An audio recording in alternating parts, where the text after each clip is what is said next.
Magandang araw po. Ito po ang tape machine ng 80 tape Bacolod. Ano naman po ang kanyang printer head. Head clean. Katapos mag-clean, punasan po yung wiper. Pati na rin po yung capping. Nozzle test.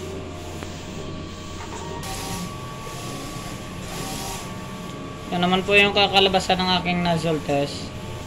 Ito naman po yung ink tank area. Tama lang po yung ink level nila, maliban lang po sa yellow. Waste tank, kakadispose lang po kaninang umaga. AVR at saka ground wire. Ito naman po yung mga ink ko. Wala na po akong colored kasi kaka-refill ko lang po last week. Dito naman po nakalagay yung mga powder ko. Ito naman po nakalagay yung mga film ko. DTF monitoring, daily monthly checklist, daily production log.